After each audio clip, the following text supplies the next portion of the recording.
What is Boom. We're back and we got a new setup. New setup in the gym. In the gym studio. So today we're going to be talking a little bit about some stuff that'll kind of reiterate on what we were talking about last podcast, but a little bit more into like healing. So we're going to talk about being in a calorie deficit, trying to heal, being in a calorie deficit for a long period of time, and how that impacts healing. Because as you guys know, probably by now at HIDEF, what we do is we combine, physical therapy, nutrition, and personal training. So we're really interested in how nutrition impacts healing. So that's kind of going to be what we go through. We'll get to listen to Mitch and give us his opinions on all that.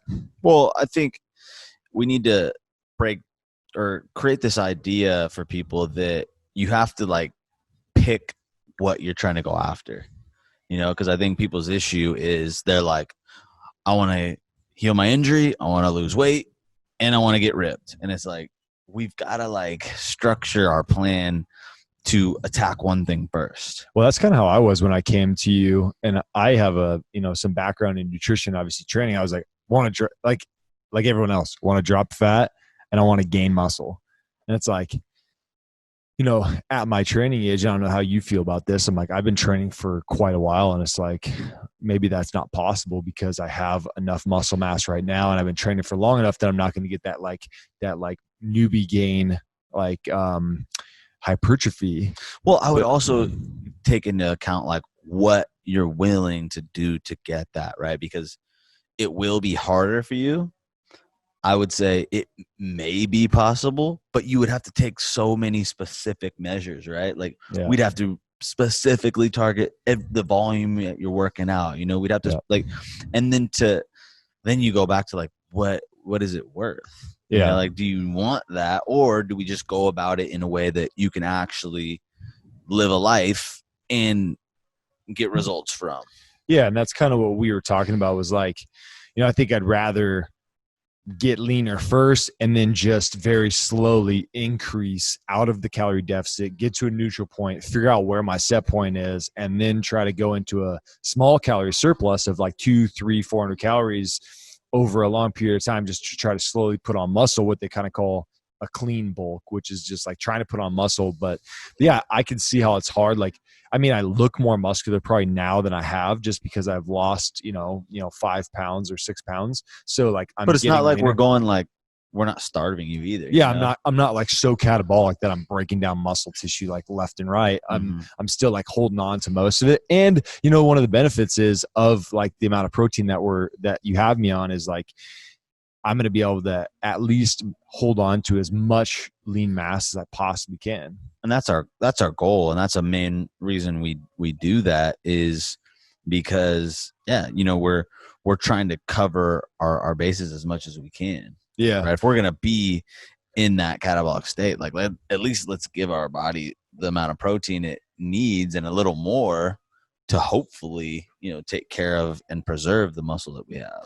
Exactly. And I mean, all this stuff kind of goes back to what we talked about last episode with Jason, was talking about, being in a calorie deficit for so long, eventually you may even end up doing the reverse diet, adding more calories in and then losing weight because your body turns back on certain systems. So that was the other thing we were kind of talking about and discussing. Luckily right now I'm not dealing with any injuries, but if I were, and we train a lot of people that are dealing with injuries, it's like, it's hard to lose weight and heal an injury really quickly because of the fact that you're also in a catabolic state. Your body's trying to use what it's taking in, not to heal, but to like maintain its systems. So if you were like in a real low calorie state, it may impact your ability to heal, especially if you're not watching your protein intake and that's all like, carbohydrate, fat.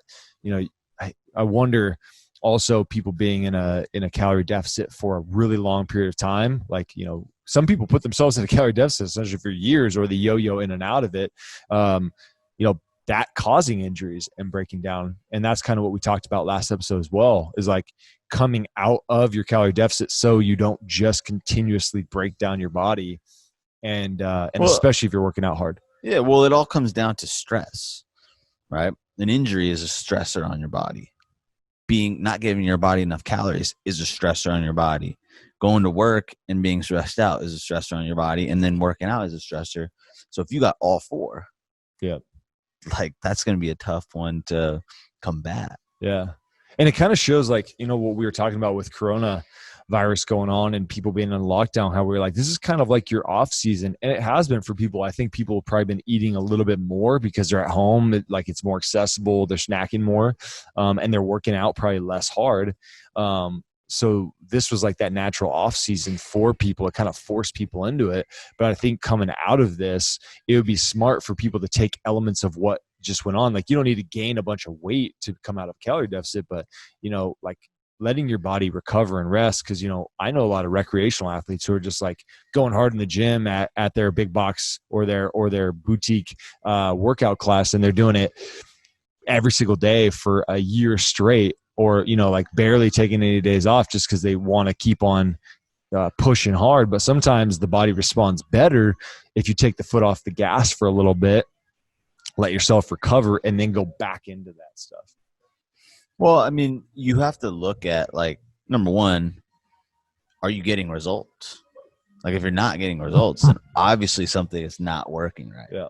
You know, and then number two, you know, I would say you have to analyze, like my whole thing has kind of shifted to, what do we do to increase our performance?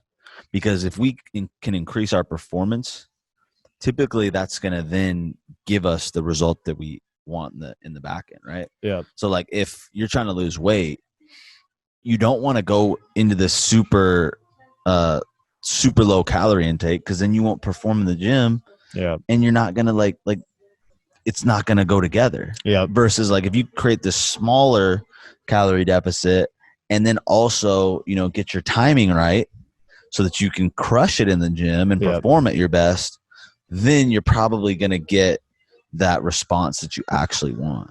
Yeah. And I think we see that from trainers sometimes that are like trying to accomplish weight loss for their clients, and they've got them in a big old calorie deficit, and then they're crushing them in the gym. And, you know, that should never happen. Like, I could see how it could happen if your nutritionist was separate or your dietitian was separate from your personal trainer, and they should really be coordinating. And that's kind of why HIDEF exists as well. Is like, if we're going to bring someone into a heavy weight loss period, we're not just going to go also on the back end and just destroy them in the gym, because then over time, like, you're just harming your workouts because you're not fueling for those workouts. And then that's also probably where nutrient timing comes in pretty important, where it's like, we got to make sure you're eating at the key times. Otherwise, and I found that with my runs, if I can time my carbohydrate like to 30 minutes or 45 minutes before my runs, then I feel so much better when I'm running.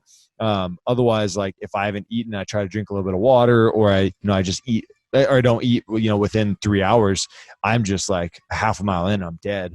But so I think that's where it also becomes, is like strategic on your actual on your timing of your intake. And that's kind of what we talk to our athletes about at high schools, is like, what, like, you got to really be noticing when you're eating, not just what you're eating, if you want to be at that next level, right? But that's obviously like the 200 level class. Like, nutrition 101 is like whole foods, calorie deficit versus, you know, knowing what your basal metabolic, right? Yeah, energy balance and stuff like that. Any tips on, like, for me or whoever else out there, like, because we've actually never covered that on the podcast, is like nutrient timing tips for workouts?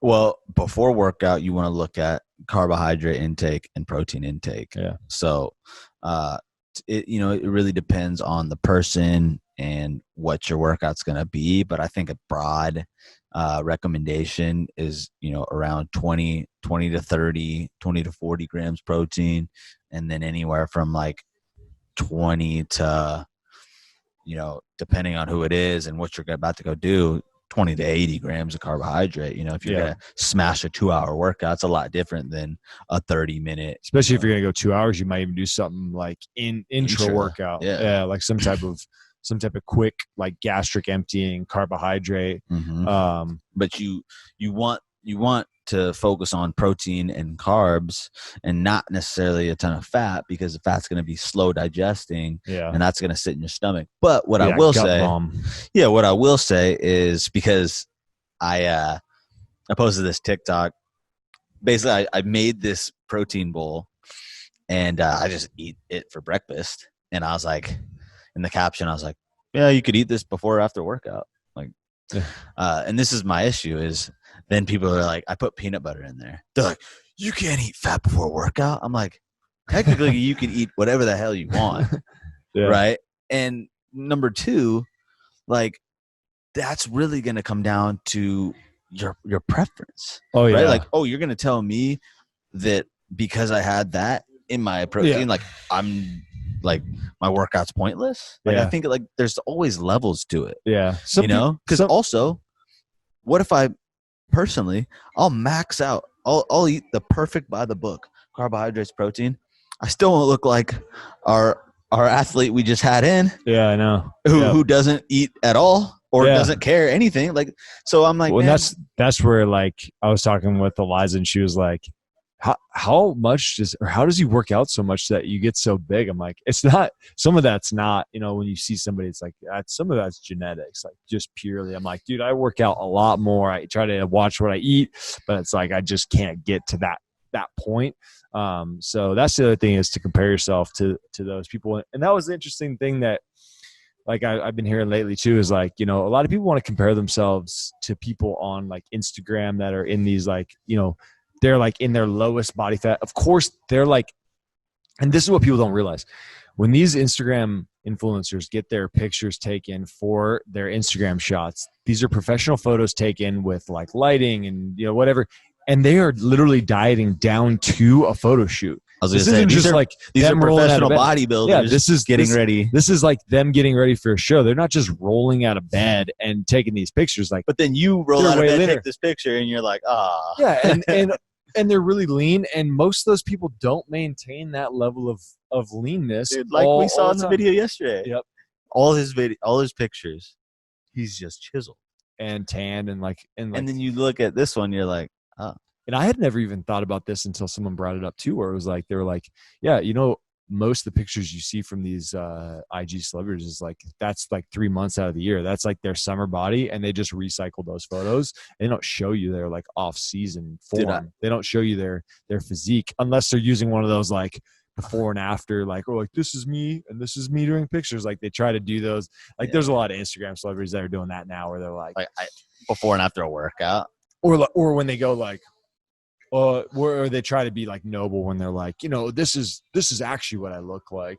Don't get like, don't get too depressed. This is what I normally look like. But it's like, okay, well, you post 99% of them are like peak form, like stage ready, like you're leaned out. I remember when I was like starting out in the industry, I went to this event with like a ton of influencers there who I knew. Yeah. And I was like, oh man, everyone's going to be ripped up, jacked. I thought it was going to be like this bodybuilding show almost.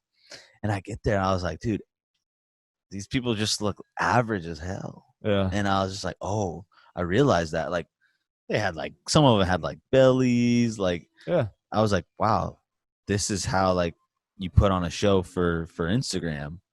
Cause you do it just like you would with a bodybuilding show where you you go through a cutting phase, you cut out your carbs and all that stuff, like just like we were listening to that influencer yesterday. He's like, yeah, I've switched up what I eat for breakfast. Instead of Chick-fil-A, I'm eating oatmeal.